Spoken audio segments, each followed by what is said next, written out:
Ele também fez o mestrado dele aqui na universidade com o nosso grupo e fez o doutorado dele na Université de Nantes, na França. O Felipe, ele é especializado em estudos na área de geomagnetismo, mais especificamente na dinâmica interna do núcleo, no campo arqueomagnético e nas propriedades do campo geomagnético na superfície e no limite manto-núcleo, e tem como ênfase o estudo de lóbulos de fluxo reverso, da anomalia magnética do Atlântico Sul e de componentes não dipolares do campo geomagnético terrestre, usando modelos geomagnéticos e simulações numéricas do geodínamo. Né?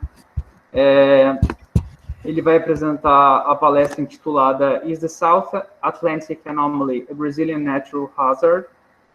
E, Felipe, muito obrigado novamente. Quando você quiser começar o seu compartilhamento de tela, viu? Fica à vontade. A gente vai ficar aqui para auxiliar você. Eu só queria dar um último aviso. Qualquer pergunta que todas as pessoas tiverem, pode deixar no chat, tá? A gente vai ler para o Felipe no final.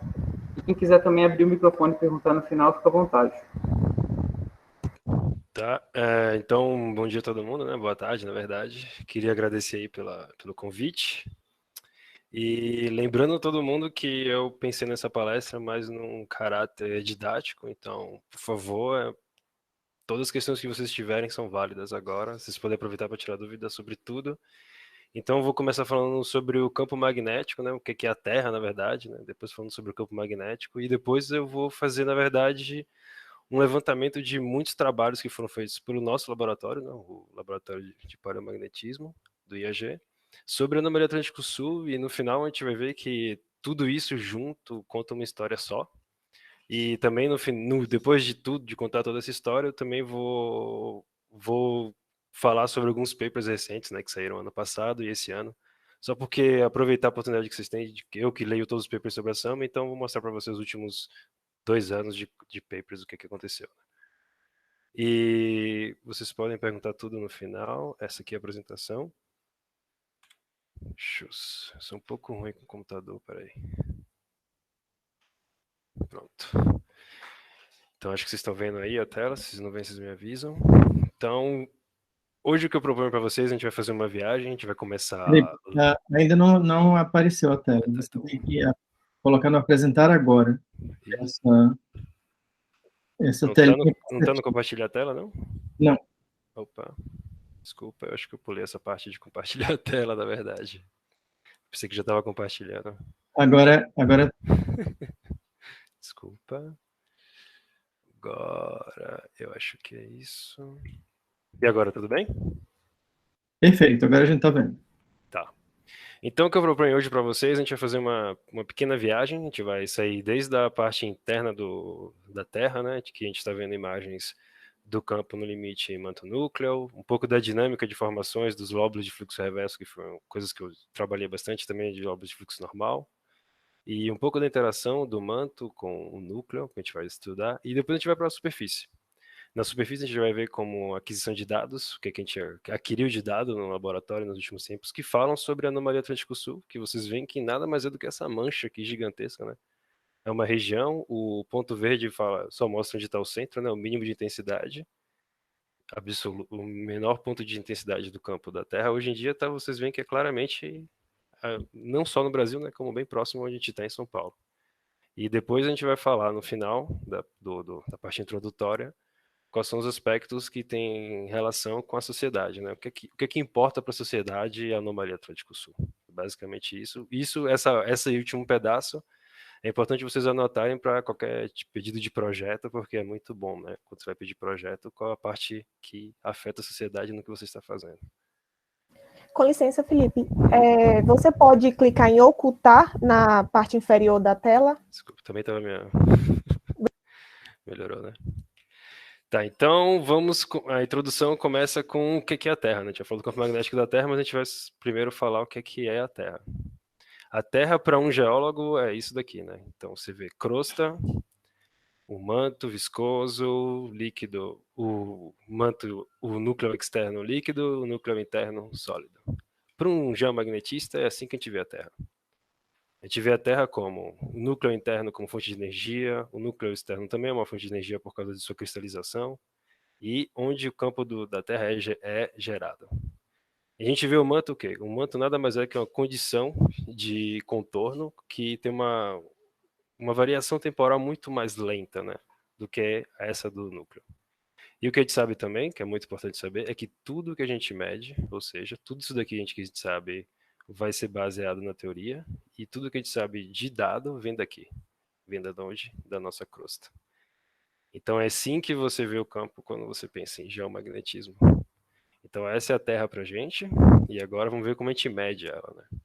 Para medir ela já na superfície, a gente tem dois métodos. A gente pode usar os métodos diretos, que são os métodos que foram possíveis desde Gauss, né? Desde quando Gauss conseguiu fazer as teorias deles e a gente conseguiu finalmente medir intensidade, a gente começou a fazer medidas diretas. E essas medidas diretas podem ser muito bem feitas em espaço e tempo, porque hoje a gente faz elas com satélites, né? Na época de observatórios era bem complicado, e também na época que a gente usava só os dados de navegadores, né? Que são ship logs. E os dados indiretos, que é a especialidade do nosso laboratório, que a gente vai citar mais para frente.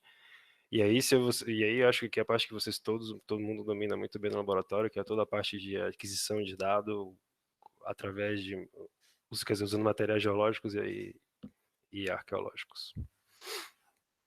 Então, o que a gente faz? A gente tem as fontes de dado, você mede o dado, a gente pega tudo isso e coloca numa grande caixa, né, de modelagem, usa também os fatos físicos, né, que a gente sabe que não tem monopólio do campo. Isso tudo aqui, nossas aulas de Física 1, Física 2 são importantes por quê?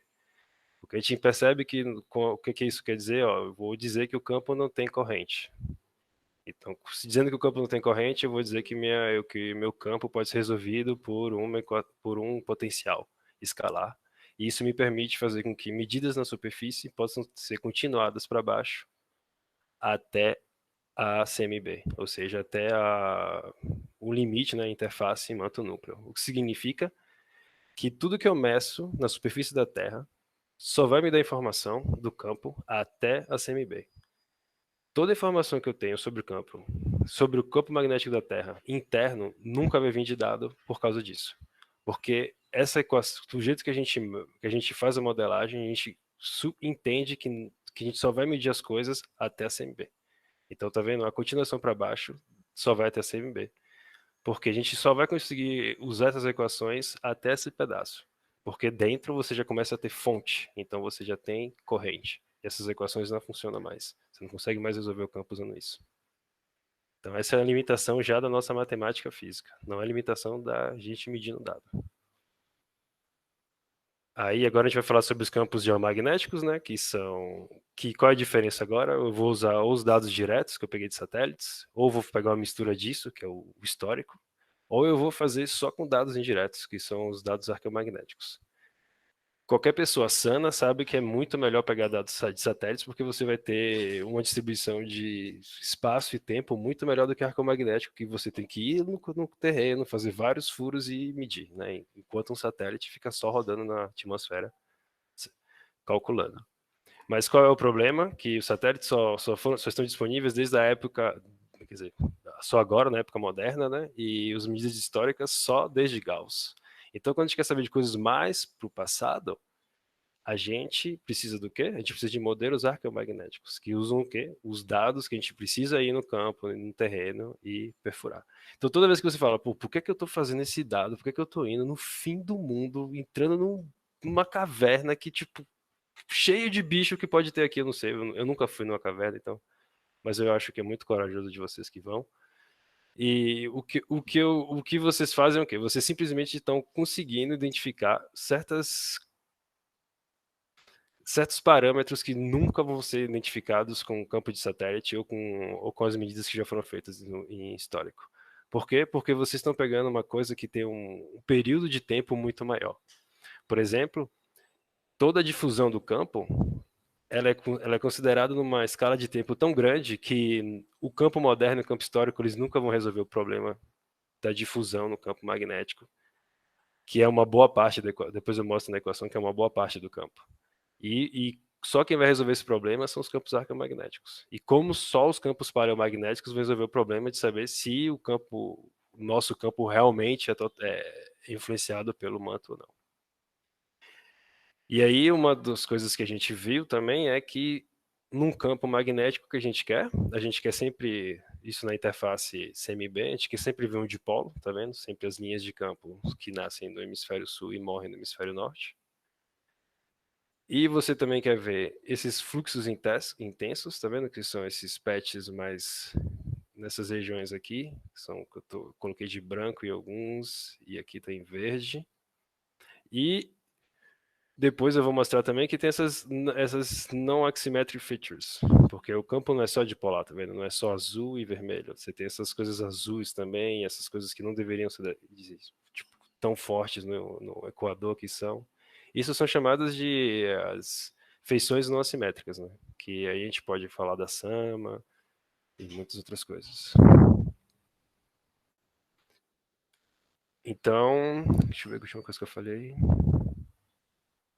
Então a gente viu que então a gente falou, então os campos magnéticos são perfeitos, os modelos do campo magnético são perfeitos para a gente ver o quê? O campo até a CMB e saber como é o campo na superfície. Não tem nada melhor para saber o que é isso. No entanto, se a gente quiser saber como é o campo magnético dentro do núcleo interno, a gente viu que não tem nenhuma esperança, então o que a gente faz? A gente vai para a parte teórica. Na verdade, a parte teórica veio primeiro do que a parte de dados, né? Mas só tem critérios.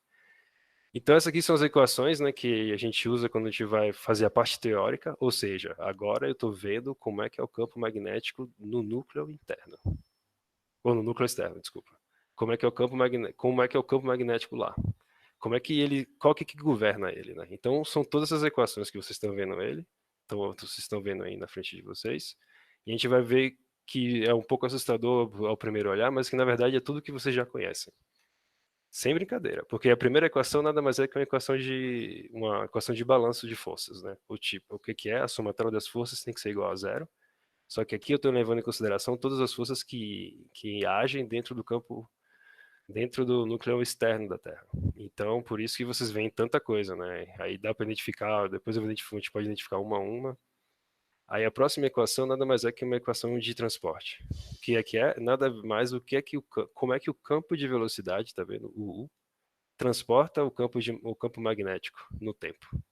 Então nada mais do que é a equação da variação secular, ela não só fala, ela fala isso. Como é que o campo magnético vai variar no tempo e como é que esse arrasto do campo de velocidade é sobre o campo magnético.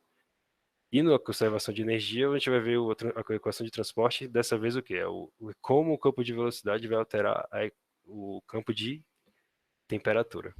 Depois as duas equações, uma só falando que a gente não tem perda de fluido, ou seja, conservação da massa, eu não estou nem dando fluido, nem ganhando fluido de nenhuma parte, ou seja, é um sistema fechado. Claro que isso aqui é uma presunção, né, dizendo que a gente não perde, não tem material que vem do núcleo interno, nem material que vem do manto, né, é um sistema fechado do núcleo externo. E o clássico monopolo magnético lá das equações de Maxwell. Isso também vem das equações de Maxwell, né, só é facinho de deduzir até. Aí, já aqui, só para vocês verem que vocês conhecem, né? Aqui são agora colocando os nomes mais conhecidos, você vê que nada mais é que a inércia, uma viscosidade, a força de Coriolis, que é a rotação, Arquimedes com convecção, o campo magnético. Isso aqui só para vocês, um adendo rapidinho, só que quando vocês estiverem vendo um paper falando sobre dínamo, e ele fala só sobre a parte hidrodinâmica, essas mesmas equações, só que eles não têm a parte magnética, né? Então, quando alguém fala dínamo hidrodinâmico, é só que ele resolveu fazer um dínamo sem usar a parte magnética, porque é muito complicado em termos de código computacional, e às vezes o pessoal faz isso, eles apagam todas essas duas equações magnéticas e fazem só a parte hidrodinâmica. No caso da Terra, a gente já faz com tudo, né? Mas a gente vai ver os problemas das equações. E aí, tudo que a gente faz, a gente coloca os controles no final de tudo que eu falei para vocês, todas as equações, vocês não precisam saber nada disso na hora de fazer as simulações numéricas de dínamo. É bom saber, né, sempre. Mas o que vocês precisam saber mesmo é os controles parâmetros e as condições de fronteira que vocês querem utilizar. E no final, o que os programas fazem, isso aqui são programas feitos por 10 anos, entendeu? Quando alguém fala, eu vou fazer um programa de simulação numérica de dínamo, é um programa que demora uns 10 anos, umas 2 teses de doutorado para acabar. Então, normalmente a gente sempre usa de alguém que já foi feito com tempo, há algum tempo atrás. E aí, no final, o resultado que você pega é simplesmente a solução completa de B, U e T. E os parâmetros de entrada, né, que são aqui para vocês conhecerem, é o número de Ekman, que fala sobre viscosidade de Coriolis, o Rayleigh, que é convecção, o número de Prandtl, que fala mais sobre como é que o fluido, né, quanto o fluido vai perder de difusidade, tipo, entre viscosidade térmica e viscosidade, entre viscosidade e força térmica.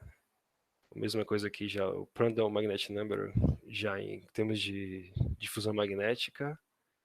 E os dois parâmetros que são bons saber são os dois parâmetros de saída, né, que é o Reynolds Magnetic Number, que fala sobre, que é um ratio, né, entre advecção e difusão magnética, e o Saucer Number, que fala sobre a força do field, a força do campo, né, que é a força magnética sobre Coriolis. Tudo isso aqui é mais para vocês terem uma noção de onde vem. Então, quando toda vez vocês vêm falar control, inputs, parâmetros, na verdade são só números, entendeu? São números sem nenhuma unidade, que eles são utilizados para você identificar mais ou menos o regime que você vai utilizar na sua simulação numérica. Se você tiver um valor muito pequeno de Ekman, você só está querendo fazer o quê? Com que o campo rode mais rápido. É basicamente isso. E aqui na parte de parâmetros de saída, você simplesmente olha porque, como eu vou mostrar agora, os parâmetros de saída é o que dá certo na simulação numérica. Porque quando você usa os parâmetros, hoje em dia, a gente é limitado para esse espectro de parâmetros. A gente não consegue chegar perto dos valores que são para a Terra, simplesmente por limitações computacionais. Usar esses parâmetros demoraria cerca de, talvez, hoje deve demorar uns 150 anos para a simulação ficar pronta, se você tentar rodar isso daqui. Usando os melhores computadores, e provavelmente você não vai ter espaço, um computador com espaço suficiente para salvar todos os seus time steps. Então isso é totalmente inviável. Então a gente usa simulações 10.7, isso é um valor recente, entendeu? Isso foi um valor que a gente... Primeiras simulações usando esse valor saíram tem 1 ou 2 anos, então a gente está muito longe ainda de chegar perto de valores. Só que, como a gente acaba usando várias coisas erradas, também esse número também longe de estar perto, os valores de output são os mesmos que os esperados para a Terra. E isso é de onde vem toda a confiança de tudo que vocês viram até hoje sobre simulações numéricas de Gino. Tipo, a gente está longe dos parâmetros, mas como os resultados ainda são da mesma família, a gente espera que os campos dessa simulação são equivalentes ao campo da Terra. É o que a gente fala, a gente espera. E, além disso, as simulações numéricas de Dynamo, eles são divididos em 2 famílias, né? A família que consegue recuperar a morfologia do campo, que foi o que eu falei antes, do campo ser dipolar, de você ter alguns aspectos não dipolares, de você ter... Esqueci o último, vou voltar rapidinho. Cada... Agora já era, voltei demais. E também você ter fluxos, tá vendo? Partes de fluxo intenso são também muito importante. E você vê que as simulações numéricas de Dynamo, eles conseguem resolver isso, ou eles conseguem reverter. É impossível, a gente ainda não conseguiu fazer, tipo, quando eu falo a gente, a comunidade, né? Ele não conseguiu ainda resolver esse conundro de conseguir ter uma simulação que guarde a morfologia do campo e reverta.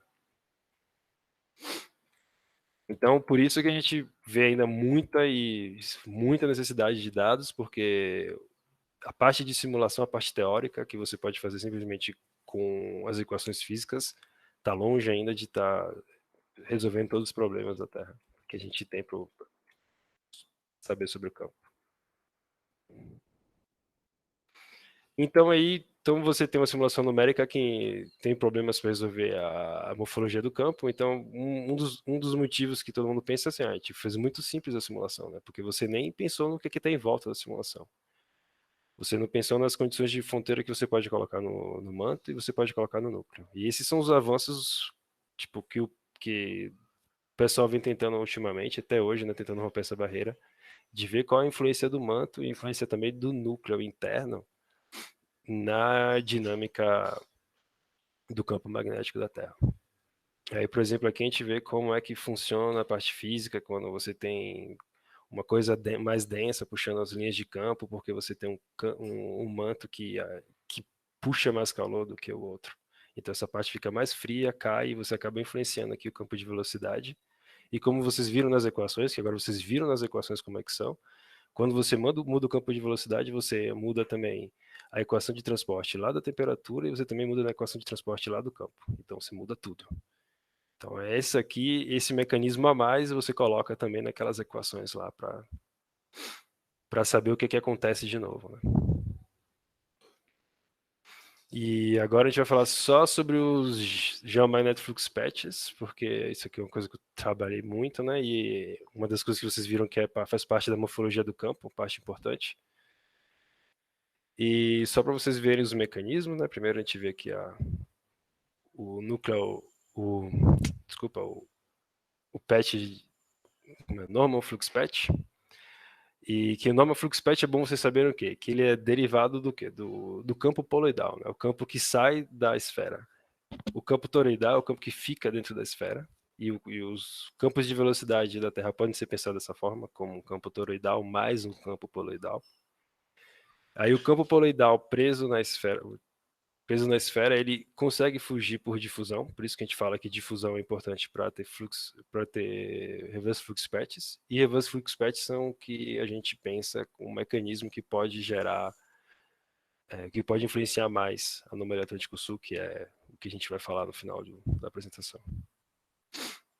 Ai, desculpa, voltando de novo. E aí a última coisa que a gente tem que falar sobre antes, né, de falar sobre anomalia, é que desde que a gente começou a medir o campo, quando eu falei lá de Gauss, né, medir o campo diretamente, a gente percebe que o campo tem diminuído. É provavelmente uma coincidência, mas isso que acontece. E desde então a gente tem visto também o quê? O avanço da expansão, né, e intensificação da anomalia Atlântico-Sul, juntamente com um avanço e uma expansão na intensificação dos reverse flux patches, que estão localizados no Atlântico Sul. Então agora a gente vai falar finalmente sobre a anomalia Atlântico Sul, né, os problemas que eu falei para vocês lá desde a parte introdutória. Então aqui a gente já está na atmosfera. Qual é o papel do campo magnético? Um dos papéis do campo magnético para a Terra é agir como protetor, né, de partículas cósmicas. E essa proteção, ela é como se fosse uma modulação, na verdade, né? Porque tem regiões em que você tem uma maior entrada, uma menor entrada, e isso está relacionado com a anomalia Atlântico-Sul, porque ela, como é uma região mais fraca, ela protege menos o campo, então ela gera uma zona onde você tem uma entrada maior de partículas cósmicas, e teve alguns papers que tentaram ainda, né, os primeiros resultados, que mostrar que isso pode gerar danos tanto para os danos comerciais e para os satélites. Isso já é conhecido, né, já é realmente uma coisa que acontece bastante, tanto que para as rotas dos satélites que estão agora medindo o campo magnético da Terra todo dia, eles têm uma proteção a mais, porque eles fazem a rota da anomalia do Atlântico Sul, né? Ou seja, um pouco mais caro ter um satélite no Brasil do que em outro lugar, se você quer que ele dure por mais tempo. Então agora eu vou começar a falar dos trabalhos que o nosso laboratório tem desenvolvido nos últimos tempos. Deixa eu dar uma olhada no tempo, se eu não estou falando muito rápido. Eita, não está bem. Então, tudo começou, né, em 2009, quer dizer, vamos falar em publicações, porque é muita coisa que foi feita. Então, a primeira publicação que o laboratório fez sobre anomalia, pelo menos que eu comecei, né, que eu vi, não vi acontecendo, vi depois, mas... Eita. Peraí. Esse foi o primeiro, acho que esse foi o primeiro trabalho do laboratório, né? Tô com medo de ter tido um antes e eu não saber, mas tudo bem. Aí, esse trabalho foi o trabalho de mestrado do Giovan, e aqui eles simplesmente fizeram o quê? Eles pegaram o modelo GeoFM, né, o o modelo do Jackson 2000, que é um modelo baseado em dados de navegadores e observatórios. E eles calcularam, tá vendo, eles fizeram um tracking do mínimo. E eles mostraram que o mínimo cruza o Atlântico, e foi um dos primeiros trabalhos a fazer isso. A parte do tracking da anomalia, realmente me ver onde é que ela estava ano a ano. E hoje é um trabalho muito citado porque foi o primeiro que falou assim, vou dar atenção também ao que está acontecendo na superfície, porque muito das pessoas que trabalham com a parte de interação do manto, com a parte do núcleo mesmo, a parte interna da dinâmica, eles não simplesmente ignoram o que acontece na superfície, sabe? Aí a gente começou, aí o Giovan depois, ele de vez de não continuou fazendo tracking, ele abandonou os modelos e falou, ó, é melhor ir para os dados, e se jogou em fazer, acho que foram as primeiras medidas de arco-intensidade aqui com dados do Brasil, e aí ele foi lá ele fez uma interação, né, com um laboratório na França, e aí foi um desenvolvimento tudo da arco-intensidade aqui, gerou boas publicações, e o mais importante, na verdade, foi que ele conseguiu finalmente mostrar para a gente valores realmente de campo fraco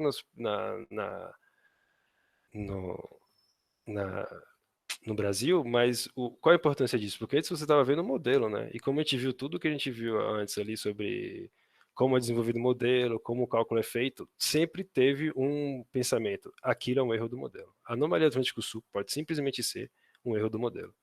Pode ser simplesmente uma falha dos nossos algoritmos, pode ser simplesmente uma falha do conceito, né, de como você fez, ou simplesmente o fato de você ter bastante carga no manto e simplesmente aquelas equações todas que a gente usou no início, tá tudo errado. E aí quando você tem o dado mostrando que aquele modelo tem o resultado, todo mundo ganha confiança. Então foi muito importante esse trabalho por isso. Também, né, fora...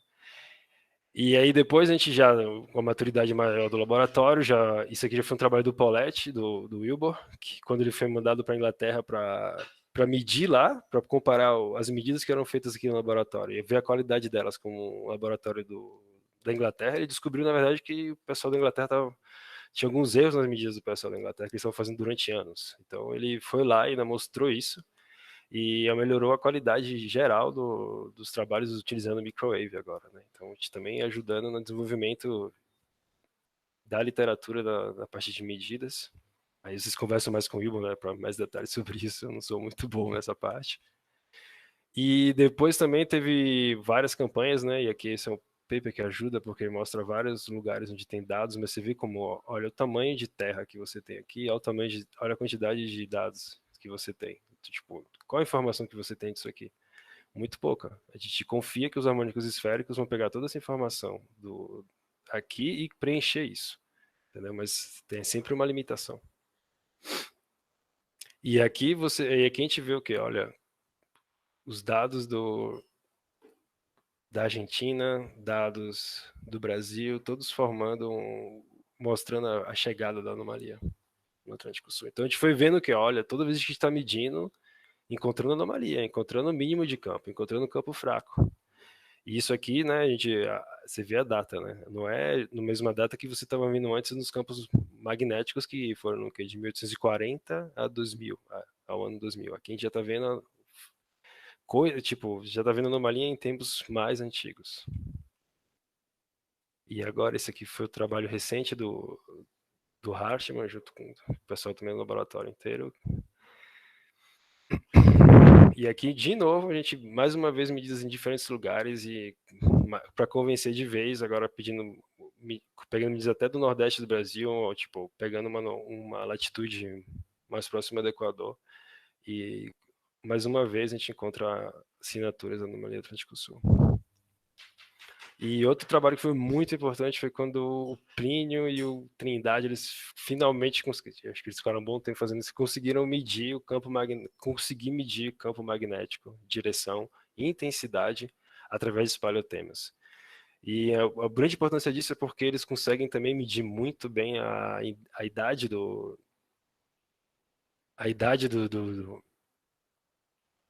como é que você fala? Do furo.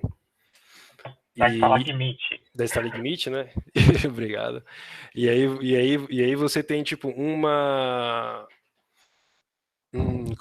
uma descrição temporal de uma qualidade, sabe, de um curto espaço entre digamos assim, os delta T, sabe, tipo, muito bom. Isso foi uma coisa muito importante, é uma coisa que até hoje todo mundo olha com ótimos olhos, e o Plínio vem fazendo vários trabalhos com isso, né, a gente vamos falando, que foi, o próximo trabalho veio fruto disso, né, que foi um trabalho na PNAS, que o pessoal vê, a literatura, o pessoal está lendo muito esse paper. E aqui o que aconteceu? Aqui a gente já tinha todo aquele aspecto, né, de saber que a gente viu 1000 vezes a anomalia em vários trabalhos. A gente viu no Hartmann 2 vezes lá no início, né, onde todo mundo não sabia se a arcoticidade ia funcionar ou não. Ele mostrou que ó, funciona e ainda estou vendo anomalia. Aí depois veio mais 2 trabalhos, tanto do Hartmann quanto do Wilbur, mostrando de novo, ó, estamos vendo a anomalia mais uma vez, e agora a gente tinha também o espalhotema, mostrando tá vendo? Uma coisa muito mais refinada em termos de temporal. Olha quantos pontos você tem em termos de tempo. Isso aqui em arco-intensidade é muito mais difícil fazer.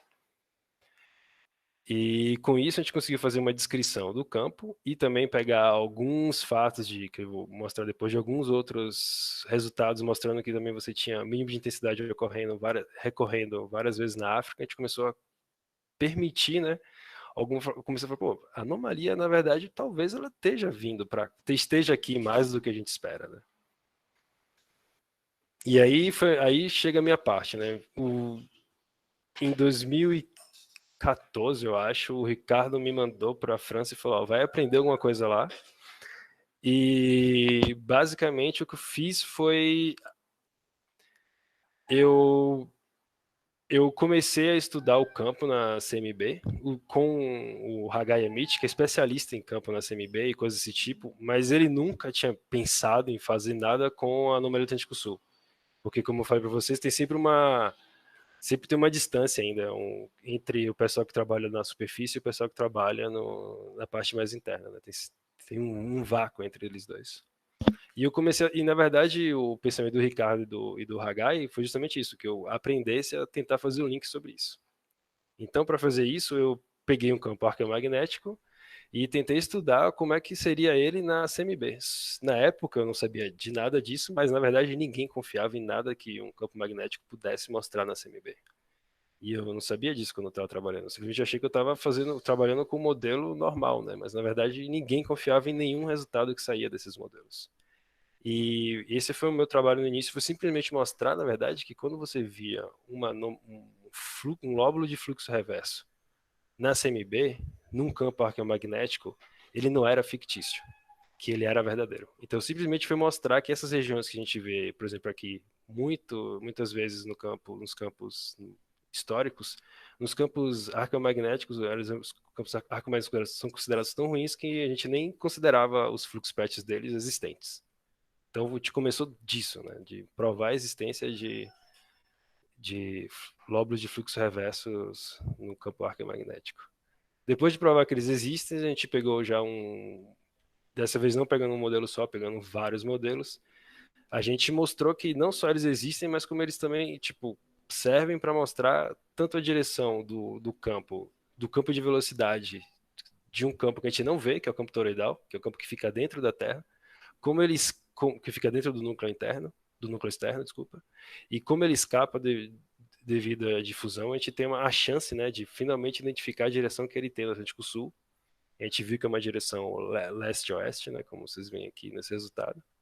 E também a gente conseguiu, através desses, medindo onde estava o reverse flux patch e o normal flux patch, conseguir medir o tamanho do upwelling. E com isso a gente conseguiu dar um valor máximo para a difusão em escala de tempo para o campo da Terra. Isso foi a primeira vez que eu consegui fazer alguma coisa mais física, sabe? Um resultado físico falando sobre o núcleo. Porque antes foi só mostrar que existia mesmo. E depois disso, para avançar na parte de teoria, eu tentei mostrar que a anomalia Atlântico Sul é relacionada por esses fluxos os lóbulos de fluxo reversos, mas também que existem muita coisa acontecendo em termos dos lóbulos de fluxo normal, né? Que, tipo, mostrar que o campo é tipo, muito mais complexo, porque antes a gente olhava essas regiões aqui de fluxo reverso e falava, a anomalia vai estar diretamente aqui, entendeu? Mas só de você ver aqui na figura, mesmo se está pequeno, vocês conseguem ver um azul aqui, um azul aqui. Então por que a anomalia está desse lado e não desse? Então foi basicamente isso que a gente fez aqui nesse paper, a gente mostrando exatamente por que a anomalia concentrada disso aqui está nesse ponto, não nesse. E isso tudo está relacionado com isso, está vendo? Tanto com a parte de fluxo normal, que vocês veem aqui em azul, com esses pontos brancos, quanto com os reverse flux patches que a gente estava falando antes. Aí foi mais um paper sobre avanço. E depois teve o paper do Poletti, que esse aqui foi um grande avanço. Por quê? Porque, como eu falei para vocês, né, desde 1840 a gente tem o campo magnético do Jackson lá, mostrando para a gente, porque a gente tem as observações diretas. E ele diz que o campo da Terra está caindo desde 1840, né? Dizendo que o dipolo, né, axial, dizendo que o dipolo axial está caindo com o tempo. Peraí que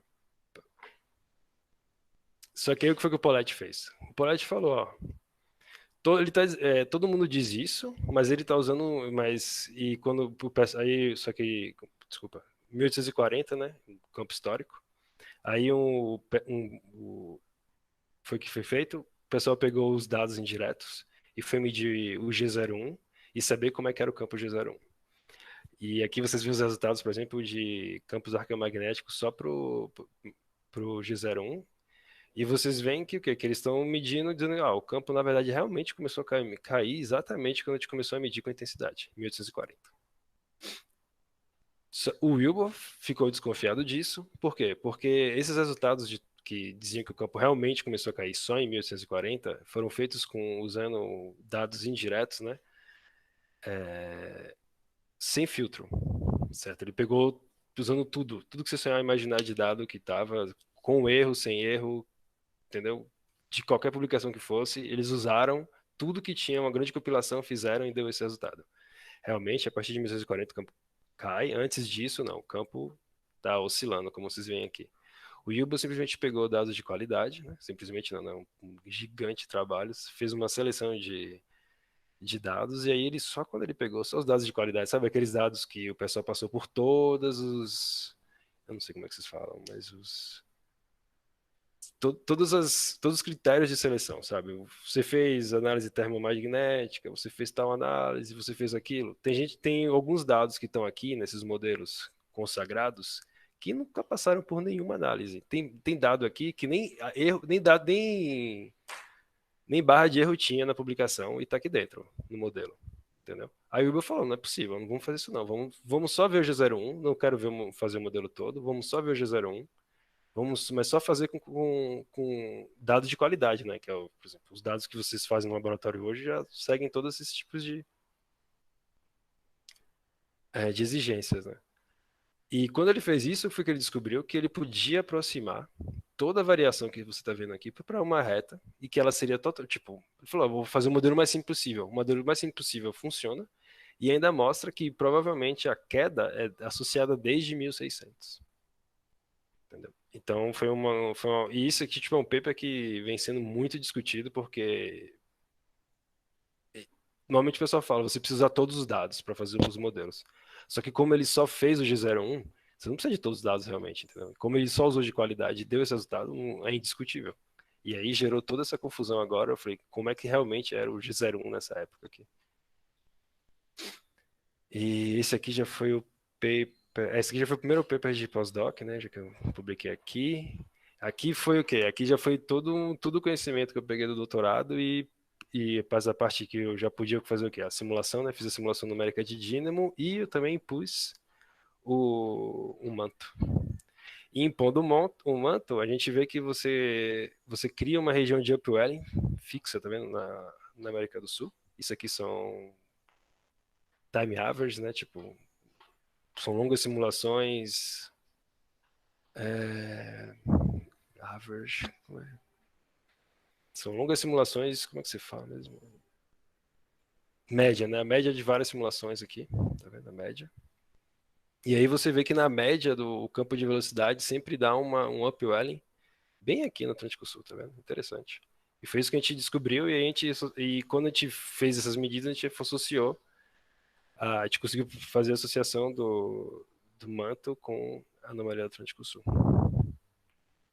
Então, agora, né, falando por que o título da tese, é porque tudo que a gente viu, né, agora falando também de outros papers, que é o pessoal que trabalha mais na África, e mais o pessoal também aqui, mais o pessoal também da América do Sul, o Zete, o Chá eu acho que já é da América Central, não lembro. E o que está acontecendo, né? Tá vindo muitas medidas, e todo mundo medindo e encontrando a Sama na América do Sul, o pessoal medindo na África, encontrando a Sama na África. E aí você fica se perguntando, então o que está acontecendo? A anomalia está indo e voltando? E aí a gente fala que sim e que não ao mesmo tempo, né? Que é um pouco mais complexo que isso. Porque, na verdade, você sabe que é muito pouco tempo, porque aqui são diferentes idades, todos são diferentes idades, todos diferentes idades, e todos encontram 0,2, que é a velocidade que você espera para o oeste, classicamente. Não é o suficiente para fazer isso e voltar todo o tempo, então provavelmente você tem várias anomalias recorrentes, né? Porque você provavelmente tem o quê? A mesma fonte que cria essas anomalias no mesmo lugar. E aí tudo fazendo mais ou menos sentido, né? Então, aqui já é um dos últimos resultados, só para vocês saberem, né, também, que aí foi uma coisa que a gente também percebeu, que quando a gente olha o campo magnético, não é a anomalia Atlântico Sul já está ficando mais complexa com o tempo, aqui já é resultado dos últimos. Então, ela não é só mais, tipo, ela está começando a nascer um novo centro aqui, né, na África, ou seja, aquilo que a gente vê de você ter anomalia indo para cá e para cá, está acontecendo de novo, mas como a gente esperava, não é realmente essa anomalia indo e voltando, mas uma nova surgindo em outro lugar. Isso aqui foi uma coisa que eu fiz usando o campo histórico, né? O GeoFM, que tá disponível desde 2000, mas ninguém tinha feito isso, na verdade. Ninguém tinha procurado mínima, né? Tipo, mínimos. Todo mundo tinha procurado o mínimo apenas. Aí eu simplesmente procurei o mínimos e vi que isso estava acontecendo. E, para minha surpresa, tem vários papers agora saindo sobre esse mínimo agora. Por causa disso. Por causa que a gente ficou curioso e fez uma figurazinha simples com isso aqui. Então, aí foi o quê? Então, a gente tem tudo que a gente pegou sobre isso aqui, tudo que vocês estão vendo são papers de dado, né? Mas a parte que a gente pegou dos modelos recentes, que você está vendo, dois mínimos, né? Então, até para o campo atual, a gente espera ter mínimos, não um mínimo só. E aí, aqui foi a parte que eu fiz com a simulação de numérico de dínamo, né? Que você tem aqui em posição da heterogeneia termal do manto, mais alguns vários, tipo, diferentes parâmetros lá que eu lembro, tipo, eu falei para vocês, de Ekman, Rayleigh. E isso tudo deu o que pra gente? A gente deu de novo, sabe, seguindo. Esse aqui são pontos de mínimo, né? E mostrando que a gente tem um mínimo querendo seguir essas posições mais à borda dos upwellings. Então a gente vê por medida, pelos modelos, pela teoria. E isso foi o que me levou a considerar que a gente está chegando num cenário muito próximo de imaginar a Sama como realmente um problema recorrente no Brasil. Então, uma coisa que talvez seja uma coisa que comece a valer a pena já fazer estudos em termos médicos, entendeu? Para ver quais são, se existe algum impacto a longo termo, mas é muito difícil porque a gente sabe também que essa anomalia é intermitente, né? Ela tende a ficar mais no Brasil, mas não é que todo o tempo ela está influenciando tanto assim o campo magnético da Terra, porque tudo a influência dela é baseada o quão fraco ou quão forte o campo magnético está em geral, que isso depende do quê? Do dipolo axial. Se o dipolo axial estiver muito forte, o campo, mesmo que seja fraco, mesmo que aqui esteja o campo mais fraco aqui não vai ser o suficientemente fraco para deixar entrar tanta partículas assim do espaço. E aqui é só para vocês verem, né, como a gente está bem no laboratório, até porque muitas coisas que a gente começou a falar, que o pessoal meio tinha esquecido, falando, não precisa mais falar, né, da anomalia. E vocês veem que, tipo, os últimos papers dos últimos 2 anos que eu tinha prometido para vocês, que eu vi assim, né, e aí o primeiro deles é de paramagnetismo. esse paper aqui simplesmente mostra que você tem elevada dispersão paramagnética no Atlântico Sul. Tudo que eles mostram é isso, e eles associam isso provavelmente ao campo a uma recorrência da anomalia do Atlântico Sul. Aí você tem também agora trabalhos mostrando que em Camboja você também pode ter coisas parecidas com o que acontece aqui na América do Sul. O que é esperado, porque você lembra que a gente tem um cenário aqui e também nessa região, em Camboja mais ou menos aqui, então a gente espera que nessas regiões próximas às bordas de Upwellings você tenha uma frequência de mínimo de intensidade, então esse é um resultado positivo até para a ideia. E aí também tem todo tipo, você vê que mesmo o IGRFM agora eles estão muito focados nessa separação da anomalia Atlântico Sul. E nos dois papers vocês vão encontrar, tipo, tá vendo até no título do paper do Finlay, e aqui dentro dos papers você vai encontrar um foco muito grande sobre essa separação agora. E também tem a Sanches, né, que fez o doutorado dela no AN, no Rio de Janeiro, agora ela tá lá ela tá lá no Max Planck, na Alemanha. É um futuro aqui da simulação numérica de Dynamo. E ela tá mostrando, através de predições, tá vendo? Agora ela tá fazendo, tipo, pegando tudo que a gente sabe e prevendo o futuro, né? Usando aí, falar para vocês sobre Data Simulation já é uma outra palestra. Mas o importante é que no modelo dela, o que acontece é que no modelo dela, o mínimo da África está avançando. Ou seja, daqui a uns 5, 6 anos, o IGRFM vai vir mostrando um novo mínimo do Atlântico Sul e talvez até o centro mude para a África em não muito tempo. Aí não muito tempo, eu não sei dizer para vocês quanto é. Acho que no paper dela ela tenta fazer uma previsão para isso. Acho que a partir de 2000, não lembro. É melhor não dizer o ano aqui, mas eu acho que ela tem um ano para quando é esperado que o mínimo da África supere o mínimo da América do Sul. E aqui foi o último paper do laboratório sobre anomalia. Aqui já foi mais uma tentativa, a gente de novo falando sobre esse resultado e mostrando que como esse mínimo que está crescendo na África já está sendo visto há muito tempo, e também a gente fala sobre um detalhamento de toda a dinâmica e kinemática da Sama nos últimos tempos. Eu também queria pedir ajuda de vocês aí, se vocês estão vendo alguma simulação, se vocês viram algum paper da anomalia, principalmente de dado, né, que nem esse de Camboja, falando de mínimo de densidade, vocês podem me ajudar aqui para aumentar aqui, sabe, os últimos 2 anos de paper sobre a Sama. É isso. Obrigado aí por todo mundo pela atenção.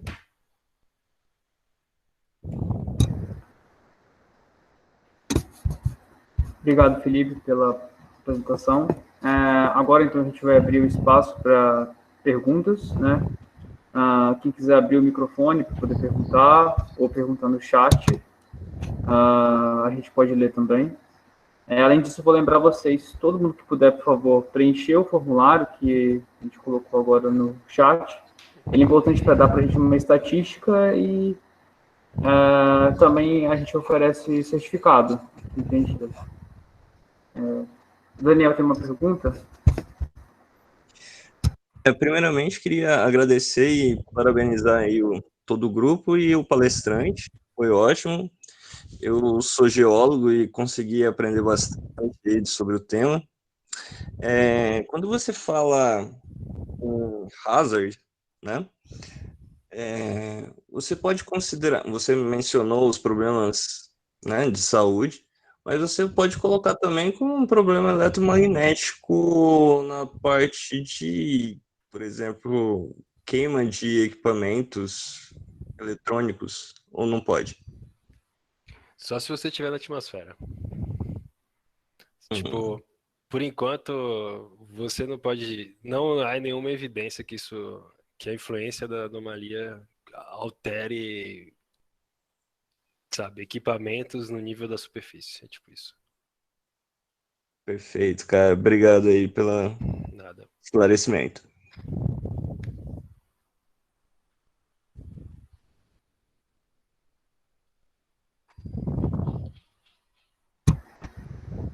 Felipe, o professor Ricardo escreveu no chat, ele disse: Olá, Felipe, seus dados favorecem o modelo de influência do manto para a origem da Sama. Há modelos alternativos que desconsideram esse efeito. Você pode discutir como testar esse modelo e o modelo alternativo, que é o bottom-up?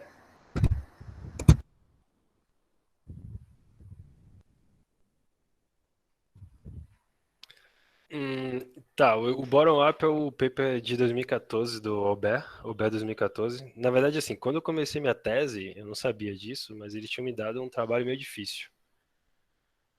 Porque em 2014, o Julien Aubert, que é considerado hoje o melhor em simulações numéricas de dínamo, ele resolveu se dedicar à anomalia Atlântico Sul. E quando vocês veem a anomalia do manto, a anomalia do manto é Y22, né? Se vocês viram que ela tem, tipo, ela exige alguma coisa duas vezes. E quando você olha a anomalia, o mínimo de intensidade, você não vê dois mínimos, você vê o mínimo só. Tipo assim, é isso que o pessoal pensava. Então o Obé falou: eu quero resolver esse problema. Tem o manto, diz que dá 2. Provavelmente a anomalia segue o manto, mas a gente sabe também que tem sempre a deriva para oeste do campo. Então ele tentou resolver, tipo, como é que seria isso. Para resolver isso foi o que ele fez. Ele fez uma simulação numérica de dínamos que não só levava em consideração o manto da Terra, mas para fazer uma coisa que tivesse uma coisa só, ele também levou em consideração a anomalia térmica do núcleo interno. E a anomalia do núcleo interno, diferente do núcleo externo, não é Y22, é Y1. Significa o quê? Que você só espera que tenha uma região de mínimo por causa dela. Que aí você tem que olhar, você tem que lembrar você tem que ir lá na literatura dos papers de sismologia sobre o núcleo interno, que eles mostram que tem duas faces do núcleo interno. E aí ele pensou nisso e falou: então eu vou impor na minha simulação isso. Impondo isso, ele viu também, né, os lobos de fluxo reverso, como eram formados, ele viu o gyre, ele viu tudo indo pro oeste, e com isso ele fez uma predição, falando que, por exemplo, ele falou que a Sama ia estar em 2050 e ia estar no Pacífico. Então, quando eu comecei minha tese, tinha todo esse problema aí, porque, na verdade, quando eu comecei, era dito que a anomalia era simplesmente um mínimo, que é esperado que você tenha um mínimo no campo, e que ele está indo sempre para leste. Acho que não sei se eu respondi a pergunta. Acho que era para discutir os modelos, né? Então, o modelo alternativo era esse. O modelo alternativo é que ele também leva em consideração o núcleo interno, e fazendo isso, ele perde a dualidade do manto, né? Que são duas anomalias. Aí ele, com duas anomalias do manto, mais uma anomalia só, então fica só uma região mais forte. E uma parte ruim desse modelo é que a influência maior que ele faz é o quê? Ele diz que o núcleo interno influencia mais o campo do que a anomalia de temperatura do núcleo interno influencia mais do que a anomalia de temperatura do núcleo externo. E por isso ele consegue ter só uma anomalia na superfície. E como eu falei, né, pouca gente faz trabalho de dinâmica de núcleo interno e depois vai falar alguma coisa sobre a superfície, né, sobre os dados na superfície. E ele foi o cara que fala sobre simulações numéricas de Dino, parou para falar sobre a Sama. Então, em 2014, a gente pensou que nada mais precisava ser feito sobre a Sama. Era isso. Em 2014, todo mundo falou que nada mais precisava ser feito sobre a Sama. Em 2015, eu comecei minha tese. E aí, em 2015 também saiu o paper do Tarduno falando que a Sama é influenciada pelo manto e que ela vai estar lá sempre. Só que ele fez tudo só falando, entendeu? Ele não escreveu nenhuma equação, não fez nenhum cálculo de simulação, ele simplesmente falou o que ele achava porque ele encontrou um dado e isso foi muito positivo para mim, por quê? Porque tinha um cara que era considerado também muito forte, mas não de simulação numérica, de dados. Então era o pessoal de dados brigando com a comunidade de simulação numérica de dínamos. E eu cheguei no meio falando assim, eu vou tentar mostrar que tá todo mundo certo, na verdade, né? Foi mais ou menos isso que aconteceu. Então, tipo, hoje o modelo do Albert, só você ter visto o, os o último IGRF que saiu, mostrando que tem dois mínimos, o modelo do Albert de 2014 simplesmente morreu. Eu nunca pensei que isso ia acontecer, né? Quando eu 2015 eu soube que eu estava brigando com ele, né? Para dizer que a anomalia, na verdade, é fixa. Que não fixa, né? Mas recorrente no Atlântico Sul.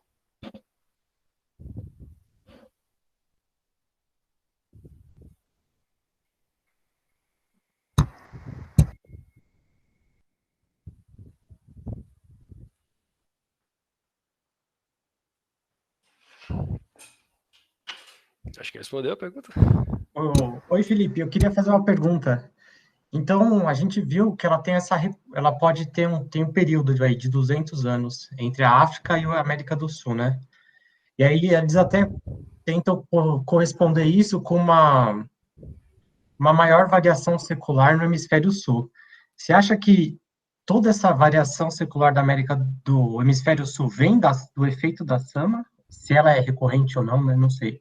Não. Ou Então, tem outros mecanismos, até eu vi o trabalho agora do Nilson, que saiu essa semana, que ele fala até que ele atribui mais aos dados essa variação secular no hemisfério sul do que a um efeito então, mas é que topográfico. então eu acho que o Nilson tá certo, porque vocês com dados, tipo, pensa assim, alguém pegou vários dados, que foi acho que foi o paper da Constable e da Panofsky 2016. Eles pegaram vários dados na América do Sul, vários dados na América do Norte e fizeram um cálculo e descobriram que o desvio padrão na América do Sul é maior do que na América do Norte. O paper só fala isso. Quando ele fala que a variação secular é considerada maior na América do Sul, tudo que eles fizeram foi pegar os dados da América do Sul e descobrir que lá tem um desvio padrão maior do que na América do Norte. Tipo, você que mede, você sabe que é absurdo dizer isso. Então esse paper aí é... Não, mas por exemplo, eles jogaram essa ideia. Mas aí veio o trabalho da Engbers, lá do grupo do Begin, e expandiu isso para milhões de anos, 10 milhões de anos. Não, mas ali você vê cada medida, aquela medida está bem aonde? Está bem no Equador. E onde é que você vê a anomalia Atlântico Sul? Não, é que o central está no... É que o paper do Bing é para medidas no Equador. A medida que ele fez foi muito próxima do Equador. Entendeu? O então, do Begin não foi na Ilha Santa... mas se você vê, ela tudo bem, 15, 20 graus já é suficiente, né, para ser influenciado pela Sama, talvez. Não, a questão é, você acha que você acha que tem um certo positivismo em querer que a Sama responda à variação secular no hemisfério sul? Ou você acha que, como isso pode ser solucionado, assim? Porque eu acho que falar que o hemisfério sul vai ter menos dados é um problema que a gente vai morrer e vai continuar esse mesmo discurso, né? Então, como resolver esse tipo de problema? Simulação?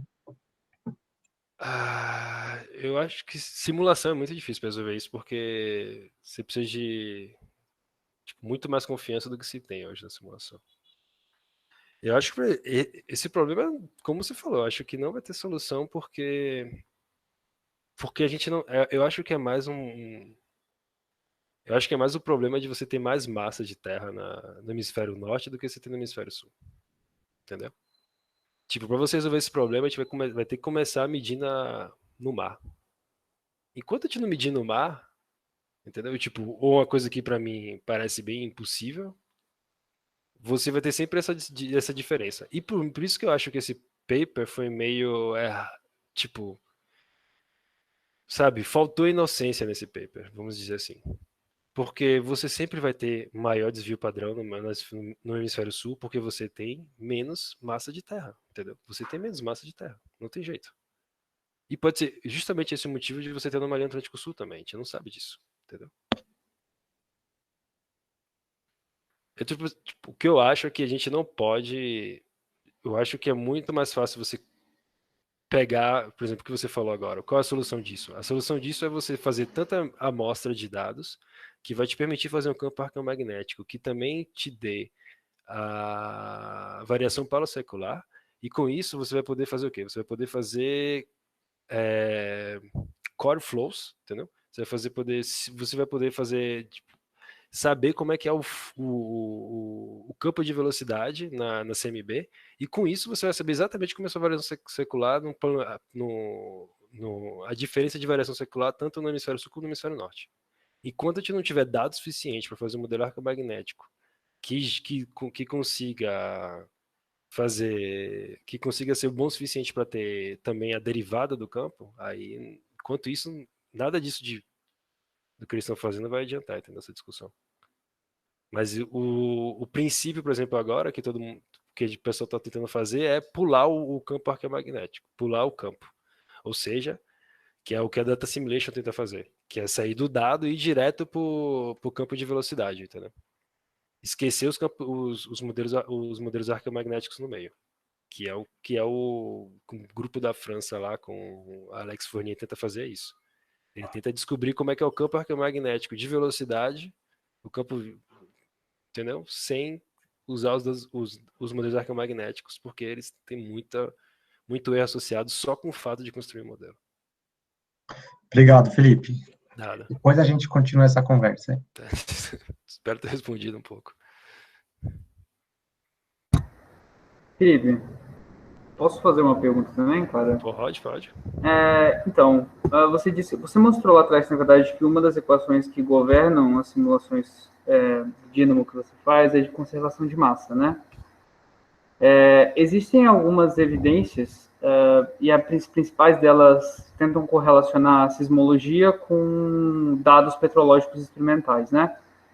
Prensas de diamante, alta pressão e temperatura. Uhum. E algumas desses modelos mostram que pode, de fato, haver uma interação entre o limite manto-núcleo, né? Uhum. A CBM.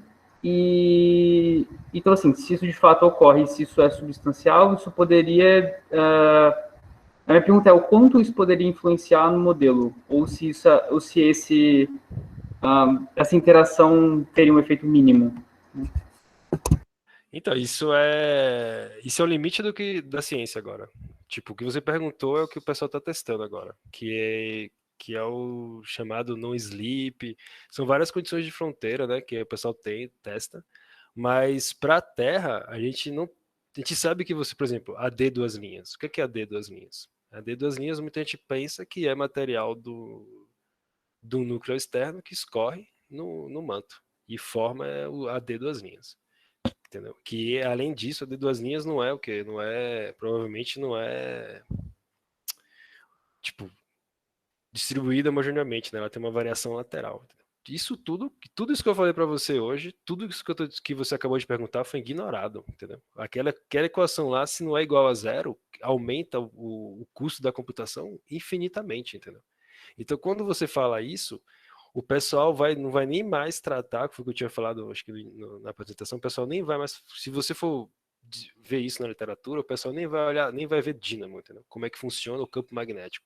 Eles vão olhar ainda como funciona o campo de velocidade nessas condições, porque não tem condições de calcular ainda vendo a influência do campo magnético. O que a gente espera que, como a gente vê que a de duas linhas é pequena, entendeu? Que tem um tamanho de altitude muito baixa, a gente espera que não tenha tipo tanta influência assim, entendeu?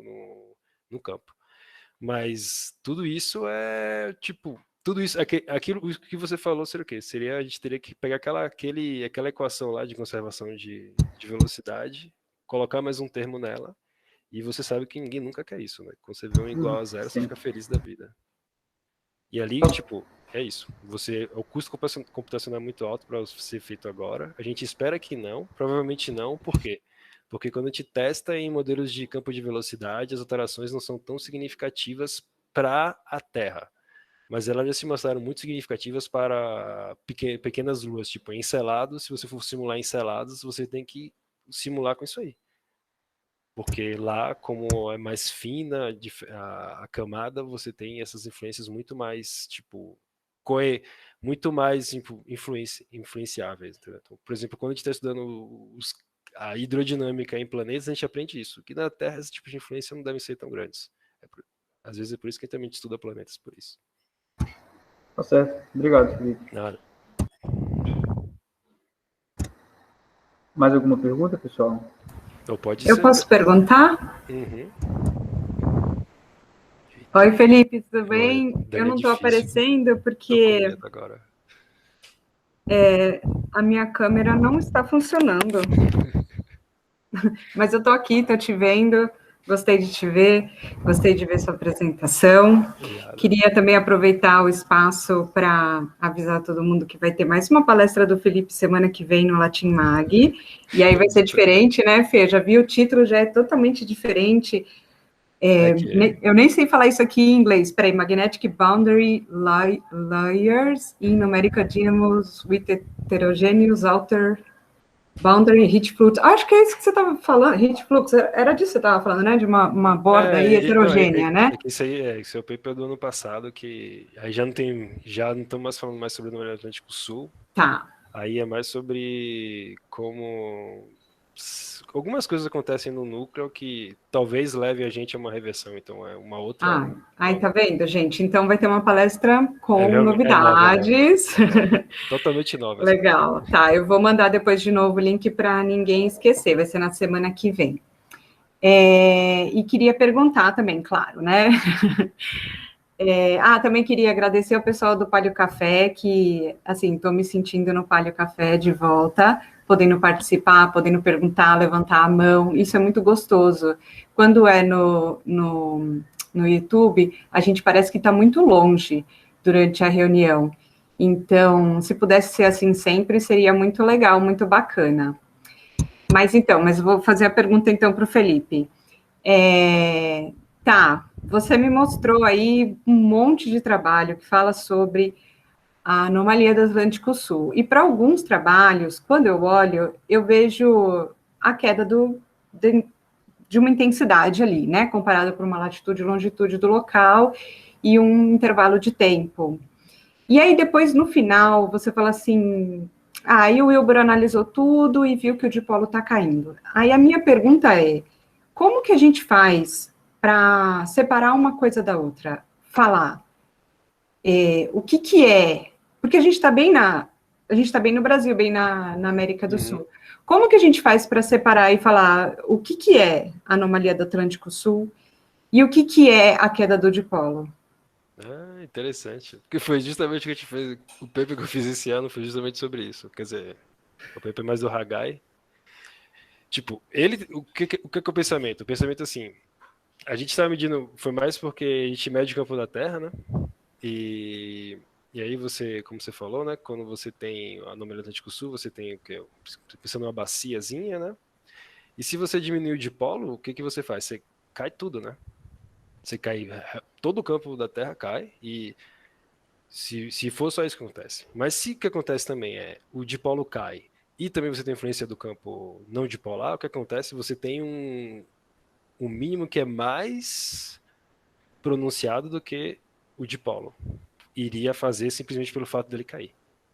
E aí a gente analisou isso, a gente começou a medir o campo da Terra, não calculando simplesmente a intensidade do campo, mas medindo a intensidade do campo vezes uma certa variação associada do dipolo. E a gente percebeu que, na verdade, o mínimo da Terra, ele não vai sempre para o oeste, ele tem alguns deslocamentos, algumas vezes ele vai para o leste, e a gente percebeu o quê? Que, na verdade, a competição leste-oeste já está muito mais tempo para ser vista no campo, e que isso que você falou era uma coisa que impedia a visão dele, entendeu? Desculpa. Não sei se eu respondi a pergunta agora. Sim, eu entendi que o tipo de análise que vocês fizeram, então, mas isso é para uma escala temporal de convecção de uma escala temporal curta, histórica, tá. Mas ajuda a entender, por exemplo, quando a gente tem dados de paleointensidade, sei lá, vamos pegar lá aquela data lá do Wilbur, né, de 1600. A gente teria que pegar essa bacia e medir essa bacia, essa depressão aí, e ver se ela é mais pronunciada em 1600. Então, pegar, sei lá, alguns dados que eu consiga determinar essa bacia de modelo, determinar essa feição. Eu teria que ter dados espalhados, né, pelo globo para... Não, entende? Assim, tipo... porque se for só a queda... que eu entendo a sua pergunta. Sua pergunta é mais quem veio primeiro, né? A queda do G01 ou a anomalia do Atlântico Sul? Então, essa pergunta, eu comecei a me fazer ela há algum tempo já, e porque acontece o quê? Você tem a anomalia do Atlântico Sul, que ela vem do quê? De campo não dipolar. Mas campo não dipolar só vai crescer quando o dipolo cai, e aí você tem transferência de energia para o campo não dipolar. Então os dois estão sempre ligados um com o outro. Simplesmente pelo fato que se você tem um campo dipolar muito forte, por exemplo, um campo paleomagnético, você pode ter sua anomalia lá o tempo todo. Mas naquele período o seu dipolo estava de uma certa maneira que estava muito forte, entendeu? De alguma forma, você está no momento em que os normal flux patches estão mais próximos do polo que eles podem estar, entendeu? Então, você está num campo muito forte. Só no Atlântico Sul você não vai ver de maneira nenhuma. Mas eu acho que você poderia ainda... Eu acho que a direção da anomalia você ainda conseguiria vê-la um pouco mais do que a intensidade. Ver variação direcional. Eu aconselho ver a variação de... Tipo, para mim seria surpresa que a variação direcional, tipo, ela tem que ficar mais fraca, mas para mim seria uma surpresa que ela diminuísse tanto quanto a intensidade. Simplesmente pelo fato dela ser muito mais complexa, entendeu? E você ter quadrados até você chegar no cálculo da intensidade, coisas desse tipo, que tiram os sinais. O que a gente vê para variação paleosecular, que é olhando para as rochas, né, que é uma variação de uma muito larga escala, né, o que a gente via antes, com compilações mais antigas, a gente via que se a gente tinha, por exemplo, um supercrom, que a gente imagina que o dipolo é mais estável, a gente imaginava que a relação entre o campo, entre a variação secular associada ao campo dipolar era maior que a variação secular associada ao campo não dipolar durante um supercrom, durante um dipolo estável, um dipolo mais forte. Né, e a gente consegue ver na paleointensidade que o dipolo é mais forte durante os supercromos. E aí, recentemente, a gente tem visto nos trabalhos de variação paleosecular para diferentes modelos, assim, que quando um cai, o outro cai junto também. Então, a gente está vendo que está tendo que a gente pensava errado com relação às rochas, né, que é uma escala de tempo muito maior. Mas, fazendo um paralelo, assim, com o que você disse sobre a sua bacia, da anomalia do Atlântico Sul, que essa diferença, ela fica mais pronunciada, né, quando cai o dipolo, né, então, aí no caso seria o contrário, né, o dipolo cai e as feições não dipolares, elas aparecem mais, né. Desculpa, estou divagando aí, mas queria estar presente, queria que vocês estivessem me vendo. Mas tudo bem. Mas eu entendo, eu acho que, por exemplo, se você olhar a equação da inclinação e a equação da declinação, por exemplo, você tem o campo Z, né, para dividir nas equações, que é o campo, tipo, radial. Então, se você tem um campo muito mais forte, tipo, em termos de intensidade, né, que você pega a raiz de tudo, né, para você calcular a intensidade, você imagina que isso vai influenciar de maneira diferente, simplesmente por causa das equações. Né? E aí, tipo, quando você fala que o campo dipolar mais forte vai dar variações mais fracas, não é isso? Sim. Variações mais fracas. Só que, assim, Fê, a gente conseguia separar as variações associadas ao dipolo e as variações associadas, a gente chama de dipolo, mas são as famílias dipolares e as famílias não dipolares. Aí a gente via que, nas primeiras compilações, que no campo mais forte, que tem essa dispersão menor, que as variações das famílias dipolares eram muito maiores que as não dipolares. E que quando a gente tinha um campo fraco, a gente tinha uma variação, uma dispersão maior, né? Mas que a relação entre o dipolar e o não dipolar era menor. Entendeu? Tipo assim, se você pegar a variação secular associada a famílias dipolares e não dipolares e fazer uma razão entre elas, uma combinação. Agora, com as últimas compilações que a gente tem feito, a gente tem visto que essa relação, ela não muda, ela continua a mesma coisa. Então, se você tem um dipolo mais forte, isso não... É como se eles caminhassem juntos, assim, a variação secular associada às famílias dipolares e às famílias não dipolares, elas crescem da mesma forma durante um campo fraco, e elas diminuem da mesma forma durante um campo mais estável. Eu acho estranho porque, tipo, eu fiz o cálculo do SB pro GeoFM, sabe, que nem o que ele tem um paper, acho que é MM em 1997, da Mac, não lembro, não, difícil pronunciar aqueles nomes. McElhenney e McFadden. McElhenney, eu falava McElhenney quando eu entrei no Palomar. Então, aí alguém me deu a missão de fazer um trabalho para paleomagnetismo, aí eu me meti nisso, e aí quando eu fui fazer o SB para esse modelo, eu errei muito, passei um mês errando e eu não sabia o que era, porque eu não conseguia reproduzir o paper deles. Aí eu descobri que eles faziam de maneira muito esperta o SB. Que o SB deles não é feito, tipo, calculando bonitinho como se deve ser feito. Não, eles pegaram o hemisfério sul, o hemisfério norte, e fizeram a média daquilo e colocaram a reta para aquilo ali, entendeu? Para a média dos dois ao mesmo tempo. Porque dá muito diferente os dois. E quando você tira o hemisfério sul, que quem que tá lá, a anomalia Atlântico Sul, tudo que eles falam sobre o campo ser parecido, morre. Entendeu? Porque, na verdade, quem dá o V pro campo presente hoje, se você quiser fazer um SB pro campo presente, é a anomalia Atlântico Sul, entendeu?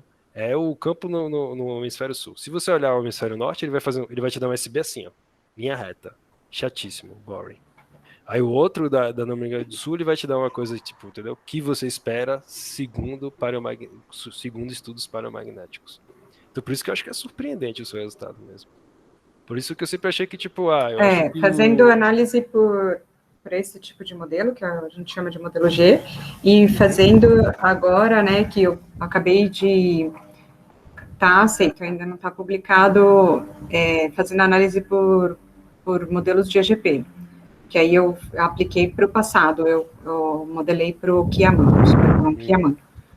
E que aí tem uma outra coisa, assim, que quando a gente calcula o SB, né, a gente está calculando lá para os VGPs, né? Então, a gente sai do referencial direções e vai lá para os VGPs, né, nesse tipo de modelagem. E é esse efeito esperado mesmo, porque é um efeito matemático, assim, é uma transformação que não é linear, você transforma as direções para os VGPs, então por isso que você tem esse efeito. Por exemplo, se você gerar distribuições fischerianas ao longo de todo o planeta, com a mesma dispersão, quando você calcular o S, ele vai dar esse efeito, esse aumento com a latitude. Agora, esse efeito... Se você pegar o hemisfério norte, não rola, eu juro para você.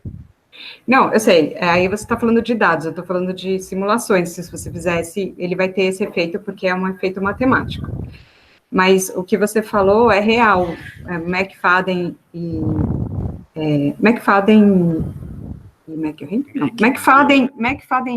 acho que et al., acho que é uma galera, em 1988, quando ele propõe esse modelo, que é o modelo G, ele faz com o IGRF, de 1965, e dá, a dispersão para o Polo Sul e para o Hemisfério Sul e para o Hemisfério Norte completamente diferente, e aí ele pega e faz uma média ali entre o Hemisfério Norte e o Hemisfério Sul.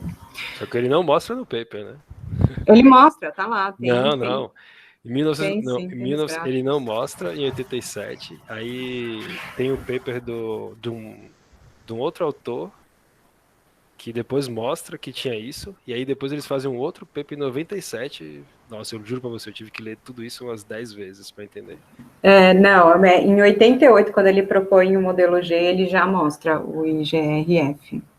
Mas os dois ao mesmo tempo. Mostra os dois. Ele mostra o sul e o norte. E aí ele mostra que é diferente, e aí ele pega e passa a régua e faz uma média. Porque quando ele faz a média,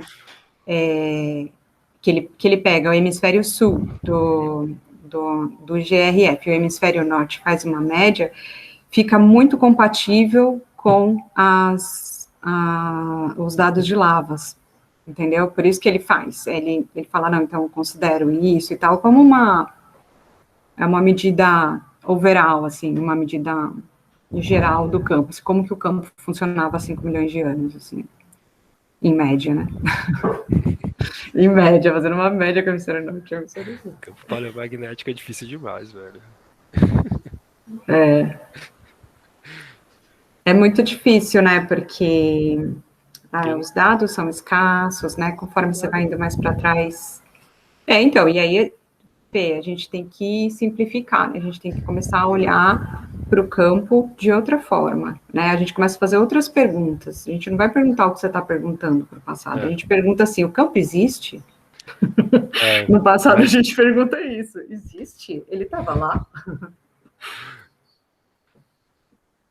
Mas legal. Quando vocês tiverem os modelos aí, eu só vou querer usar quando vocês já tiverem alguns modelos mais desenvolvidos. Por enquanto, não dá para tocar em paleomagnetismo. Não dá para conversar, porque sem dado não dá para conversar. São perguntas diferentes, né? Assim, tipo, não dá, assim, imagina, Fê, que para uma rocha, sei lá, de bilhões de anos, o erro de idade, eu nem sei, porque eu não sou especialista nisso, mas deve chegar em cerca de milhões, chega mais ou menos tantos milhões de anos. Quantos ciclos de ressurgência aí, de anomalia poderia ter dentro disso? Então, assim, são perguntas completamente distintas, assim, por isso que eu estou falando, tipo, quando a gente olha para o passado mais remoto, a gente está perguntando outras coisas, assim, não dá para conversar, assim, tão diretamente, assim.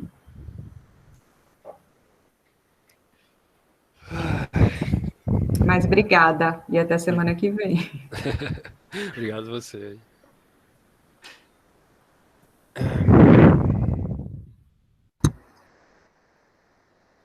Mais alguma pergunta, gente? Bom, eu vou lembrar ainda de quem não preencheu o formulário, tá? Vai preencher. Felipe, mais uma vez, muito obrigado por estar aqui, por estar disponibilizando seu tempo para vir falar do seu trabalho e mostrar para a gente um pouco mais sobre essa anomalia. O espaço está aberto, sempre que você quiser vir ou apresentar algum trabalho que você tenha saído ou alguma ideia que você queira compartilhar e discutir com o grupo. Então é isso. Muito, muito obrigado de novo. Obrigado a vocês aí pelo espaço e espero que todo mundo fique bem nessas condições que estamos. E bom trabalho aí para todo mundo. Sim, com certeza. Muito obrigada, Felipe. Muito obrigada a todos que puderam participar e até a próxima. Até a próxima. Sigam a gente lá no nosso canal do Paleo Café. A gente vai colocar a gravação dessa reunião lá, viu? Inclusive, como a Dani falou, a gente realmente acha que seja mais amistoso esse Paleo Café pelo Meeting, né? A gente só tem que ter o cuidado mesmo porque aconteceu uma série de ataques, né, em vários eventos online que ocorreram pelo país, então a gente fica atento, né, às pessoas que vão entrando, mas a gente realmente gostou de voltar para esse modelo do Meeting de novo. Mas é isso, novamente, obrigado, pessoal.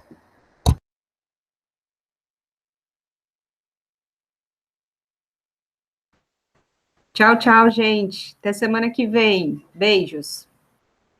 Obrigada, Felipe. Tchau, tchau, pessoal.